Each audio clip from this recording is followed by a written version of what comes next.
This is Science in Action. Again, if you haven't listened before, play scheming is all about learning about your body, about science, about movement. There is so much kids learn through play, and understanding these schemas will help hit so many levels.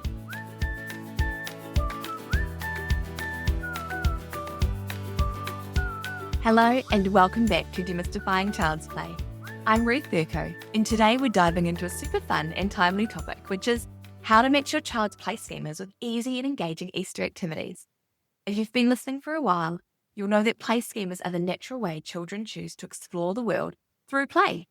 Understanding these patterns can reduce frustration, bring more joy, and help us set up activities our children actually want to play with, as well as strengthen our connection with them. So today, I'm going to walk you through the 10 most common play schemas and share one independent play idea and one family play idea for each, so that you can make the most of this Easter holiday with your little ones. And don't worry about taking notes. I've put together a free Easter Play Ideas PDF for you. You can download it at playschemas.com/free or check the show notes for the link.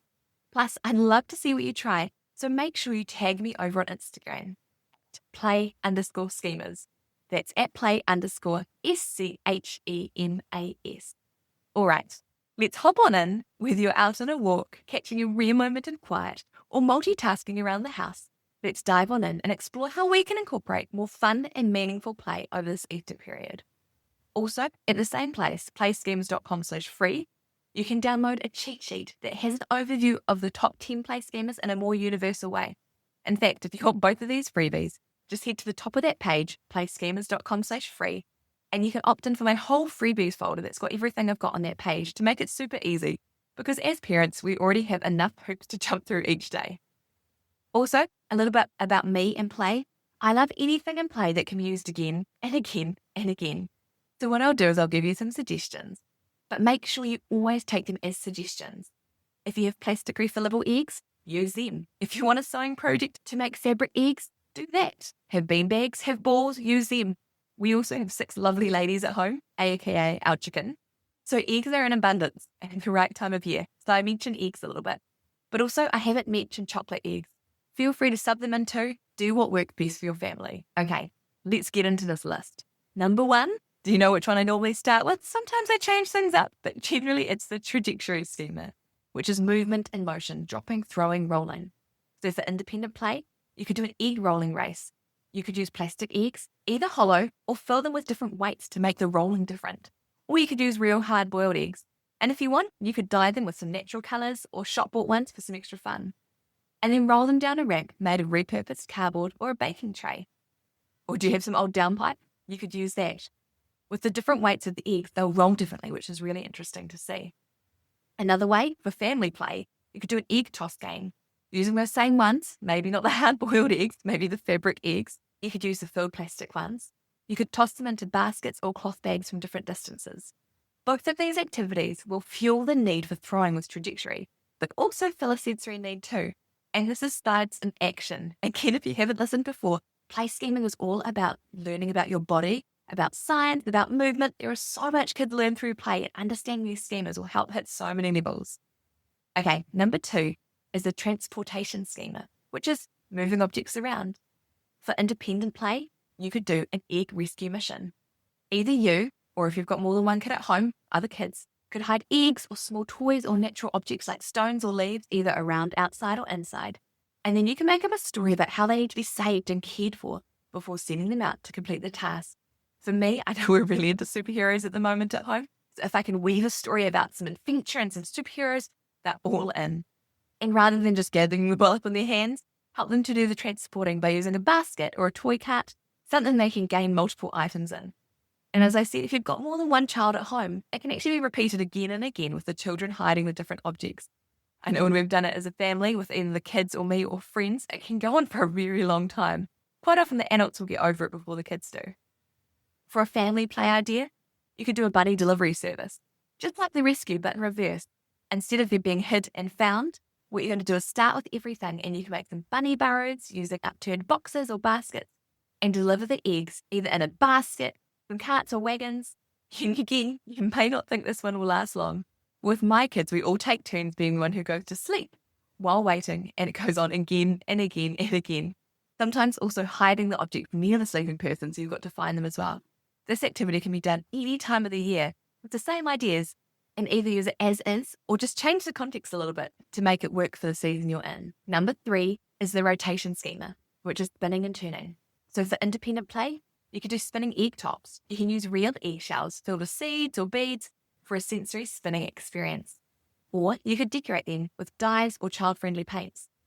Or for more science, you can have a go at spinning a hard-boiled egg and an uncooked one and talk about the difference, which is probably going more into the family play. But for a family play one, have an egg rolling relay. So using real eggs, hard-boiled or with fabric eggs, you can roll them across the floor using spoons, and rather than just straight lines, you could create a simple race course with markers like stones, sticks, building blocks, or even lining up their toys as spectators. Number 4, the orientation schema. This is where children like looking at things upside down or from different angles. For independent play, you could do a nature reflection hunt, using a small mirror, looking at natural Easter-themed items like flowers or leaves from different angles. For family play, you could do a bunny hop obstacle course, setting up an outdoor obstacle course using whatever you can find in your yard or things you can bring outside. Fallen branches, logs, rocks, chairs, sheets, plastic plate, anything you're happy with going outside. Encouraging different viewpoints and different movements in your setup. Number 5 is the positioning schema, where you line up and arrange things. For independent play, you could do some egg sorting. Using foraged items like pine cones, stones, leaves, you can line them up to create patterns. Or first draw some eggs together, cut them out, and then they can use them to line up. For family play, you could do a nature pattern game, creating repeating patterns using eggs, flowers, twigs. Focusing on some simple and natural materials can be really awesome at this time of year. Whether you're coming into winter or coming into summer, both of these seasons do really well.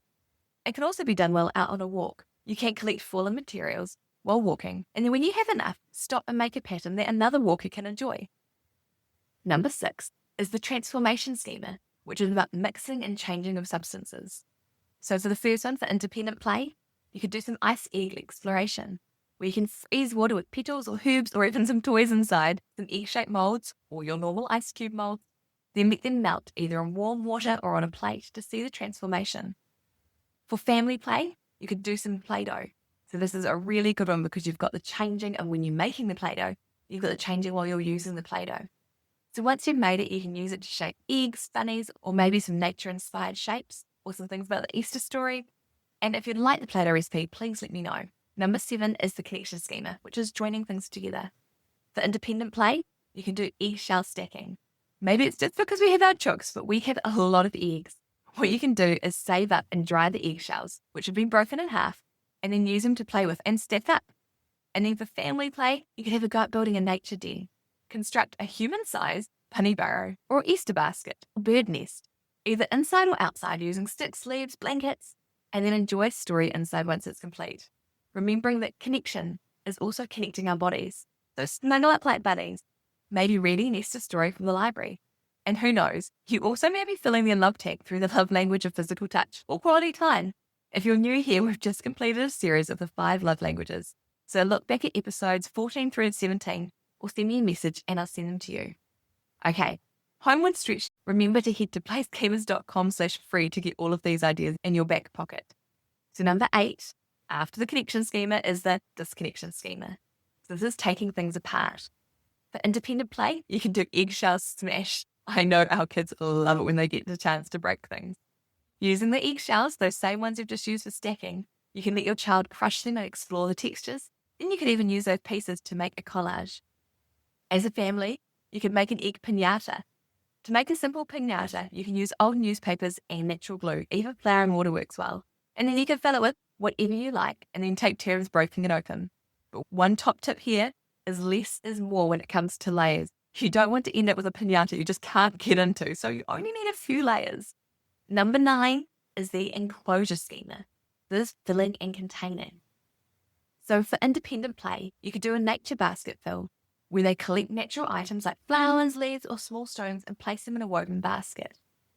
For nature play, you could have a go at doing a sensory bin. I don't do many sensory bins at home, but you can have a really fun time using little rocks. You could use some old beans. For us, it's just coming out of summer. I've got a lot of scarlet runner beans on the trellis still, which are all going into dried beans. way too many to use for next year, so I can use those for the kids to play with. Do be careful with any type of activities that the little ones don't put them in their mouth. And then you could hide little treasures in them, like pine cones, small little eggs, or little toys. And as you will have noticed, as we just come to the last one, a lot of these schemas can overlap. So when you've got one, you can also be working with another, which is really great when you're working with siblings who are working through different schemas. If you ever are thinking, oh, how do I do this for a child that's different? Just flick me a message and I'd love to help problem solve with you. Okay, number 10, the last schema we're talking about is the enveloping schema, which is wrapping and covering things up.